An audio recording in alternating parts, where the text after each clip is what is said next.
She roped him in before he even knew he was standing in her loop. The rope was on his saddle horn before he'd dismounted. He hadn't asked for it, hadn't said a word. He'd just ridden into the yard on a horse that was favoring its left foreleg, and by the time he swung down into the dust of the Caldwell place, the rope was already there. A clean coil of manila hemp, saddle-worn but sound, looped over the horn like she'd known he was coming, like she'd left it there on purpose. He stood in the yard looking at it. He'd ridden 31 miles that morning. Come up from the dry country south of the Caprock, where there wasn't anything but scrub cedar and red dirt, and a wind that smelled like old iron. He'd come because Tom Aldershot over at the Mercantile in Crockett said the Caldwell widow was looking to hire a hand for the gather. Said she was particular about who she took on, said she'd turned away 3 men in the past 2 weeks. He'd said it like a warning. Gideon Reeves was 49 years old and looked closer to 60 in the wrong light.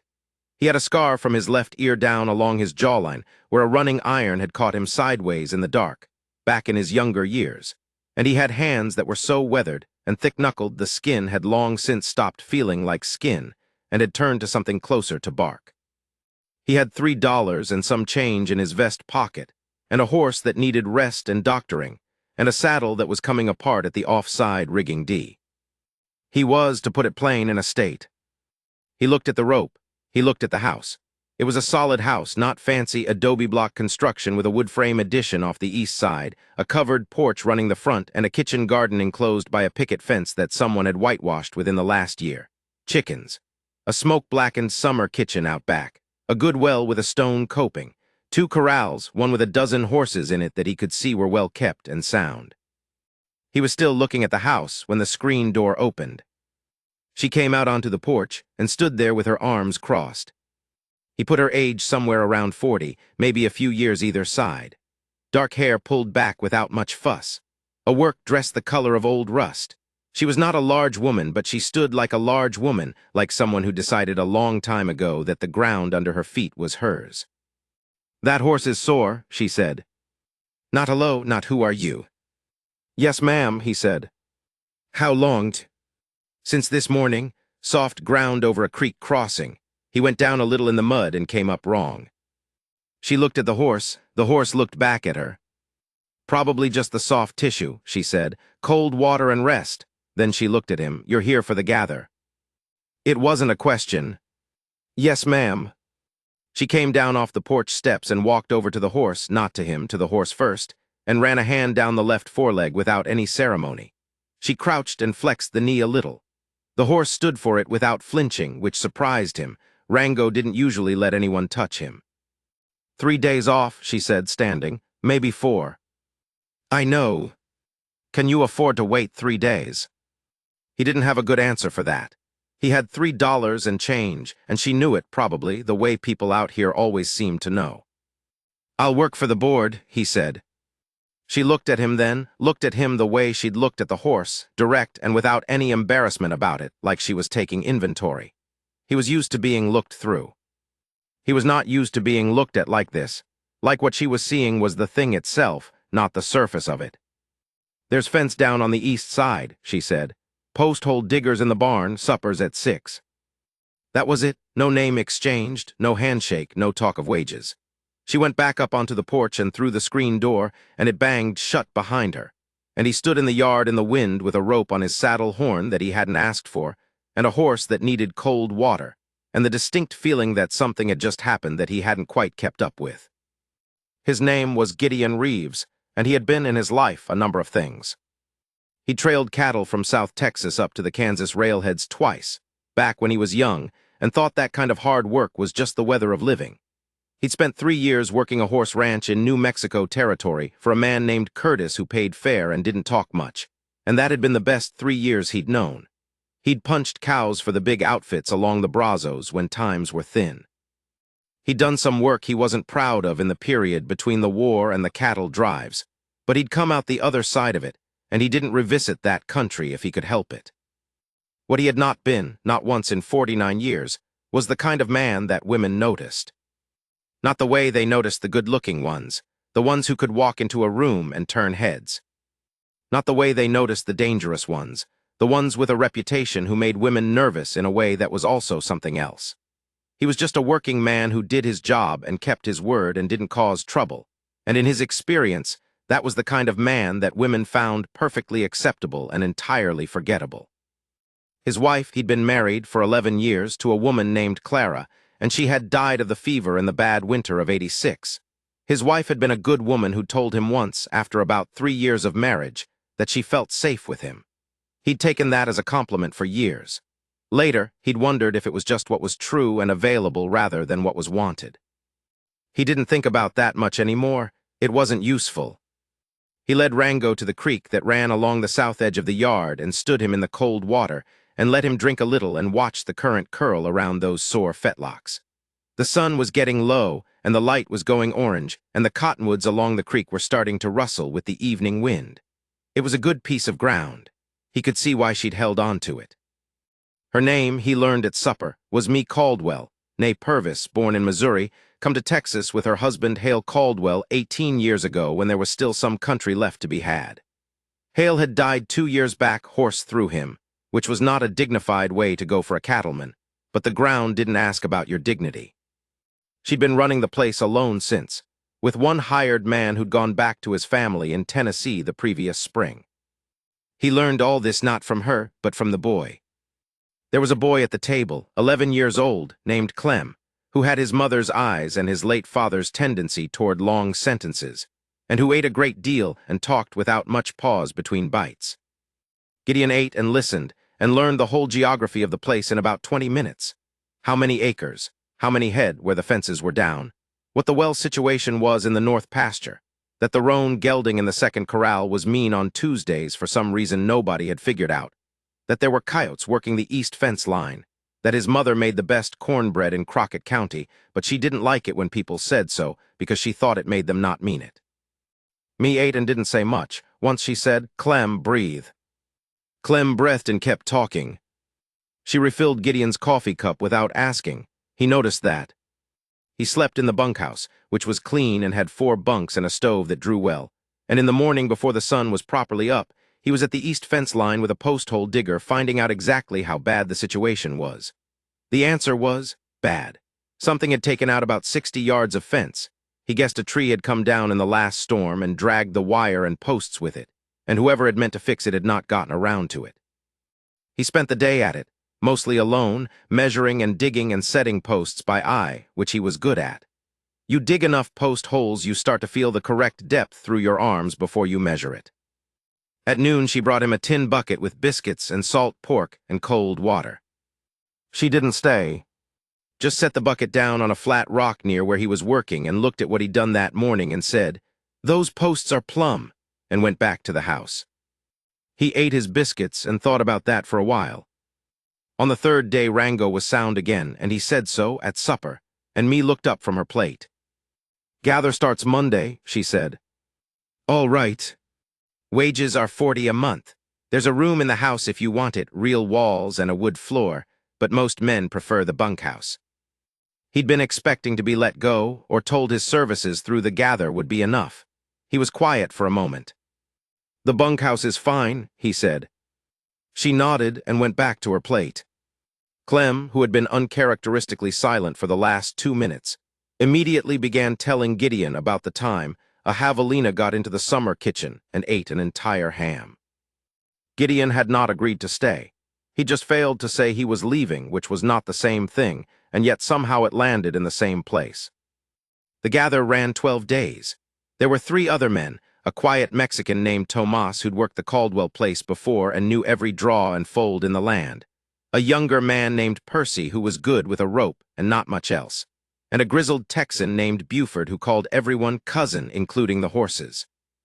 They worked from first light until there wasn't enough light to work by, and Gideon did what he'd always done, got to the thing that needed doing before anyone told him to, stayed at it without drama, finished clean. Mee rode out with them every day. He'd expected her to stay at the house. The women he'd known mostly stayed at the house. She did not stay at the house. She rode a blood bay mare that was one of the finest horses he'd seen in years, and she worked that mare into the brush and the breaks and the rough country the same as any of them, and she knew her ground, knew where the cattle would bunch when pushed, knew which draws were traps, knew the geography of her own land the way you only know land you've worked for years with your body. He watched her work and said nothing about it. On the 7th day, they were pushing a gather of about 40 head across the upper pasture toward the holding pen when a young bull broke and ran back for the brush. Percy was closest, but his horse was blown, and Gideon was already moving. He put Rango into a hard run and cut the angle on the bull, and they turned him back toward the herd without much trouble. And when he came back around, he found me sitting her bay on the ridge above, watching. He couldn't read her expression at that distance. He didn't try. That night after supper, when Clem had gone to bed and Tomas and Percy and Buford were at the bunkhouse playing cards, she brought 2 cups of coffee out onto the porch and set one on the rail near where he was standing. He hadn't asked for it. He noticed that. "You cut that angle well," she said. Bull was young, tended right. Still, she looked out at the dark yard. Hale couldn't have done it that clean, and he was a good hand. He didn't know what to do with that, so he drank his coffee and said nothing. She said, "Why'd you come here specifically? Crockett County's got other outfits hiring." He thought about the true answer to that, which was that the other outfits he'd tried over the past 2 seasons hadn't wanted a man his age and showed it. That he'd gotten to a place where the pride of walking into a yard and being looked at and seen to be not enough had worn him down to something he didn't have a name for. "Aldershot said you paid fair and kept your word," he said instead. "That's true," she said, "but it's not all of it." He looked at her sideways. She was still looking at the yard. "I needed the work," he said. "I know that. What I'm asking is something else." She turned her cup in her hands. "Most men your age and caliber either have their own place by now or they're past caring. You don't seem past caring. You seem like a man who's had some doors close on him." He was quiet for a long time. "Some," he said. She nodded, like he'd said something more complete than that. They stood on the porch in the dark and finished their coffee, and she went inside. And he stood there a while longer looking at the stars and feeling like the ground under his feet had shifted slightly, though he couldn't say in what direction. The gather finished on a Wednesday. They tallied 412 head, which by Me's count was 11 more than she'd been expecting, and she was satisfied in the quiet, practical way she was satisfied with things. No celebration, just a kind of settling, a stillness. She paid Tomas and Percy and Buford their wages that afternoon, and they rode out. Gideon's saddle was still on the rail. He'd meant to pack it up and load out, and he'd kept not doing it, and now it was late afternoon and the light was going gold over the caprock, and he was in the corral brushing Rango and trying to figure out what he was still doing there. The screen door opened. He heard her on the porch. "Rango looks good," she said. "He's sound. Good ground for him here. Good ground for a lot of things." She came to the corral fence and set her arms on the top rail. "I'd like to keep you on through winter." He stopped brushing. "Lot of places need a winter hand," he said carefully. "Yes, I'm one of them." She was looking at the horse, not at him. "North fence is a 2-man job. There's a calf barn needs building before December. I've got 20 horses going into winter that need proper tending." A pause. 45 a month through April. Room in the house, real offer, not just words. The room's got a stove. He said, "Miss Me." "Don't," she said. He stopped. "Don't tell me you'll think about it," she said. "Don't give me any speech about being a drifter or not knowing how long you'll stay or not wanting to complicate things. I've had that speech 4 times in 2 years, and it's a coward's speech, and you're not a coward." The wind moved through the cottonwoods. Rango swished his tail. "I'm 49 years old," Gideon said. It came out more plainly than he meant it. "I know how old you are." "I'm not," he stopped again. He wasn't sure what he'd been about to say. "You're not what?" she asked, not unkind, just direct the way she was. "I'm not the kind of man that—" He set the brush on the rail. He looked at his hands, which were old and thick and scarred. "I've had one woman think well of me in my life, and I was grateful for it, and she's gone, and I don't have any expectation of." "Gideon." He stopped. She was looking at him now, not the horse, him. "I've watched you for 12 days, she said. "I watched you fix fence before anyone told you to, and I watched you work cattle in bad country without a word of complaint, and I watched you be kind to my boy without making a production of it, and I watched you on that ridge when you turned the bull." She paused. "I watched how you handle yourself when you think nobody's watching. That's a man's whole character, that's all it is." He looked at her. "Tom Aldershot told you about me," she said. He told me about you too. Said you'd been turned away from the McKinley spread and the rafter tea because they were hiring young. Said you'd come down off a rough 2 years. She held his gaze. I looked for you to come through here for 2 weeks, left a rope on the first good saddle. The realization of that was so unexpected it took him a moment to track it. That rope, he said. I told you, you weren't the first man I turned away. I was waiting for the right one. He stood in the corral with the brush in his hand, and the last of the day's light falling gold across everything, and felt something he didn't have a word for move through him. Not softness, not sentiment, something harder than that. Something like a door that he'd thought was locked from the outside, turning out to have been unlocked all along, and just waiting for someone to try the handle. He said, "Miss me, you don't know me well enough to." "I know you well enough," she said. "I am 41 years old. I have been alone for 2 years, and I was lonely for 2 years before that, if I'm honest, because Hale was a good man, but not a man who saw much past his own concerns, and I have been running 400 acres with a boy and my own 2 hands, and I am not fragile, and I am not in need of rescue." She let that sit. "What I am is a woman who knows what she wants, and doesn't have the patience for a man who can't believe it when she tells him." Gideon set the brush down on the fence rail. He looked at the ground for a moment, then he looked up at her. "Stay for supper," she said. "Then stay for winter, then we'll see about after." Something moved through his chest, some warm-edged thing that he hadn't expected and wouldn't have known how to ask for. He didn't say anything for a moment. There wasn't anything to say that didn't come out smaller than the thing he was feeling. "All right," he said. That was November. December came hard and early. A blue norther rolled in off the plains the second week of the month and nailed itself to the caprock, and didn't move for 11 days, and the temperature dropped until the water in the stock tanks turned to a foot of solid ice, and the horses stood with their backs to the wind in a huddle, and the prairie grass flattened out white and still as a bedsheet. They worked through it. He and me and Clem worked through it together, breaking ice, hauling water, checking the herd twice a day, getting the young calves into the calf barn he'd built in October, keeping the stove fed in the house, keeping the pipes from freezing. There was something in the particular exhaustion of that kind of work, the cold and immediate and unrelenting work of keeping living things alive in bad weather, that stripped everything down to what it was. You knew a person when you'd worked beside them like that. You knew their steadiness, their patience, the point at which they started to bend. Me Caldwell did not bend. He found that out on day 4 of the norther, when one of the mares foaled prematurely, and the foal came wrong, and they spent 4 hours in the cold of the barn getting the foal right and warm and breathing. Me's hands inside the mare working with a calm he couldn't have matched, her breath in clouds in the lamplight and her voice low and steady and unhurried. And they'd got the foal breathing, and Me had knelt in the straw and just breathed for a moment, and then stood up and washed her hands in the bucket and said, "Coffee." He'd made the coffee. He wasn't sure exactly when the shape of things changed. It wasn't one moment.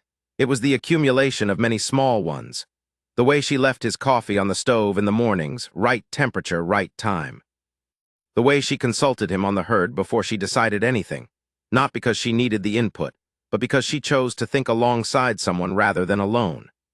The way she sat across from him at the supper table in the evenings and talked about what needed doing the next day in a plain, practical way that was somehow also the most intimate thing, because it assumed he would still be there to do it. The night of the worst of the norther, temperature down below 0, wind screaming off the plains, the house shuddering in it.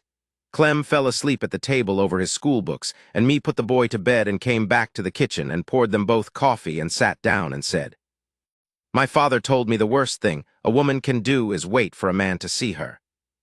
Gideon looked up from his cup. He said, "If you want someone to know what you are, show them. Don't wait for them to notice." She wrapped both hands around her cup. "I didn't always believe him. When I was younger, I thought if you were good enough, patient enough, they'd see it eventually." She looked at the window, which was rattling in the wind. "Hale never saw it. I don't think he was mean about it. I think he just didn't have the eyes for it. He saw the work I did, and he was grateful for it, but he didn't see me behind the work." Gideon said nothing. "I made a decision after he died," she said, "that I was done waiting for that, done being the kind of woman who stays quiet and hopes." She looked at him. "When I heard about you from Aldershot, just like I said, I read you the same way I read my horses. The things people say about a man when they don't know they're recommending him. He said you were reliable, and he said you were proud without being difficult, and he said you'd had a run of bad luck with the bigger outfits. Those three things together told me enough. He said that. He said other things, too. That you'd helped a Mexican family whose wagon broke down on the road south of town, spent half a day at it, didn't ask for anything. That you'd bought a round of drinks for some cowboys who just buried a fellow hand, didn't know them, just bought the round and left. She paused. A man who does things like that when nobody's watching is a man worth watching. The wind hit the house hard enough to make the lamp flicker. He looked at his hands around the cup. He'd spent a lot of years not knowing he was being seen, and the feeling of finding out he had been was strange, not entirely comfortable, like stepping on ground you'd thought was frozen and feeling it give. I'm not, he stopped. He was going to say I'm not that much. He stopped because it felt like a waste. I'm not used to anyone keeping track, he said instead. I know, she said. That's why I left the rope on your saddle before you got off your horse, so you'd know before you even opened your mouth that I'd already decided. He looked at her across the table. Before you decided, she said, whether you were worth the trouble of asking for work. I wanted you to know that question was already settled. Gideon Reeves sat in the warm kitchen of the Caldwell place with the norther screaming outside and the lamp going low and a cup of good coffee in his hands, and looked at a woman who had, with clear eyes and without much drama, decided to see him as worth seeing, had looked at the facts of him, plain and not particularly impressive, and made a judgment that nobody had made in as long as he could remember, maybe longer. He said, I don't know if I'm what you've decided I am. I know you don't, she said. That's fine, you don't have to know it yet. He nodded slowly. The wind said something enormous and inarticulate against the wall of the house. Winter's long, he said. Long enough, she said. They sat there in the kitchen until the lamp needed trimming, and then she trimmed it, and they sat some more, and there was nothing to say that needed saying.